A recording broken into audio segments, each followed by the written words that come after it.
Hello. Today we are going to read Janine. Janine is standing outside, waving and smiling. I slink to the door, let her in, arrange my mouth into a smile, but it is so hard. I feel as if my face will crack into many pieces and fall onto the floor at her feet. She hugs me. Hey, Bailey, she says, and rushes over to squeeze him to bits. And who is this? She says, smiling down on Granny Torrelli sitting in her chair. This is Granny Torrelli, I say, and then add dumbly, she's mine. Granny Torrelli smiles at me, then at Janine. You must be Janine. Oh, Janine says, tossing her frizzy, cool black hair. You've heard of me then. Granny Torrelli says, I heard a new nice girl named of Janine moved into the neighborhood. I'm figuring this must be you.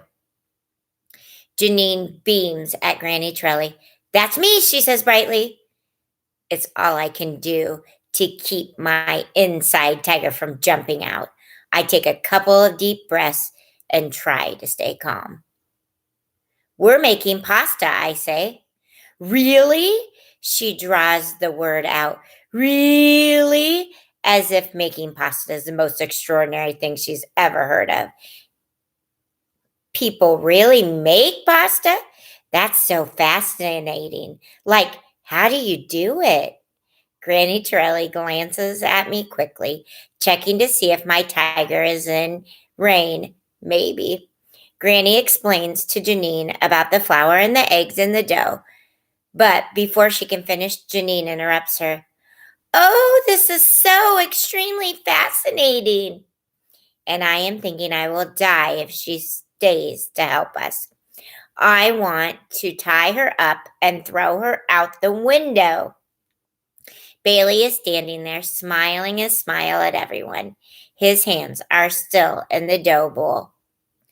But I am rescued, at least from that one wretched thing. Janine says, I would so love to stay and watch, but I can't. She turns to Bailey. I just went over to your house, Bailey, but your mom said you were here. Grrr. She didn't even come to see me, her new best friend. Janine races on. I just need to know, Bailey, what time tomorrow I can come over for my first Braille lesson. Granny Torrelli heaves herself out of her chair and comes towards me as if she's going to the sink. She gives me one quick look, a simple look, but full of meaning. Her look is a warning to my tiger self, but it is something else too, as if she is beaming me a little comfort. And suddenly I am thinking, oh no, not tomorrow. Please, not tomorrow, because I haven't yet reminded Bailey that tomorrow we are having the pasta party.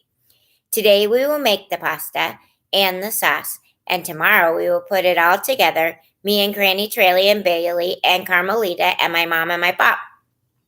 And I can't tell Bailey this now, because then Janine will want to come to the pasta party too. And I don't want Janine at our pasta party, even if she is my new best friend, who is not really my best friend at all. But maybe Bailey knows about tomorrow. Maybe Carmelita had told him, because he says to Janine, I can't do it tomorrow. Sorry. How about Monday after school? I am wanting to hug that Bailey boy for telling her not tomorrow, but I am also wanting to slug him for Monday after school. Janine does not miss a beat. Oh, that's okay, Bailey. Monday is great. Perfect. You want to come to my house? Grrr. Sure, Bailey says. Perfect, she says, tossing her frizzy, cool black hair. Bye, Bailey, squeezes his arm, pats his shoulder. Bye, Granny Torrelli, smiles her perfect white smile. Bye, Rosie, hugs my tiger self. Bye, bye, bye. And she is gone, and we are left in the wake of all that smiling Janine girl. Granny Torrelli is standing right next to me. As the door closes, she whispers in my ear one word: Violetta. Haircut. Terrible silence in the room for several long minutes until Granny Trelly examines the dough and says, "Okay, dough needs a little rest." And she puts the bowl to one side. Bailey goes to the sink and washes his hands, and I flounder there in the middle of the kitchen, like a fish that has been thrown to shore. Granny Trelly sits back down and says, "So, you want to hear more about Violetta?" Bailey and I answer quickly, "Yes," as if we are both grateful for Granny filling up the silence in the room. "I am not too proud of what I am going to tell you," she says, "but I don't think you'll hold it against me." She smiles at me.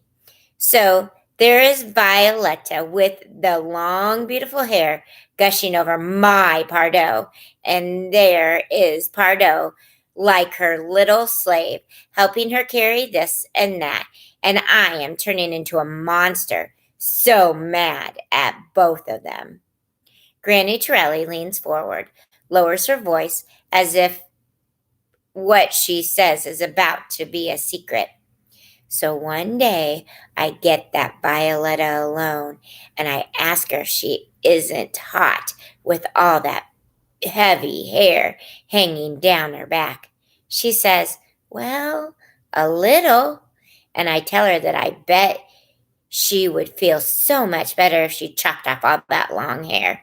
And I bet she would look really cute with short hair." This is not true. I don't think she would look really cute with short hair. I am a monster. Bailey dries his hands, sits at the table, and he says, "And then what?" I tell her I am a good hair cutter, another lie, and I get the scissors and I convince Violetta to let me chop off her beautiful long hair. "No," I say, "not really." "Really," Granny Trelly says, reaching up to finger her own hair, which is tucked into a bun at the top of her head. I chop, chop, chop all that beautiful long hair falling on the ground, and in the middle of chopping, I get afraid. What am I going to do? I slow down, be a little more careful. I even up the sides, take a little more off here, fiddle with it. The whole time, Violetta is sitting there with her hands over her mouth, uttering little squeals as the hair falls away. Bailey is shaking his head. He can't believe my Granny Trelly would be such a monster girl. "So I finish," Granny Trelly says. My hands are shaking. Violetta stands up, tosses her head, and I almost fall over dead when I take a good look at her. "Was it that awful?" I ask. I am already thinking of taking the scissors to Janine's head, snipping off all the cool frizzy black hair. Did Violetta look really, really ugly? Granny Trelly taps the table 1, 2, 3 times. "No, she didn't look ugly. She looked even more beautiful." Bailey laughs. I gasp. But, but, I don't know what I want to say. Too many things bubbling up in my throat. "And Pardo?" I finally say. "What did he think of Violetta's new short hair?" Granny Trelly says, "Puh, he thought she looked like a movie star." Granny Trelly gets up, says, "Here, have to take a little pause," and off she goes to the bathroom, leaving me and Bailey alone in the too quiet kitchen with the dough and thoughts of Janine and Violetta swirling in her head.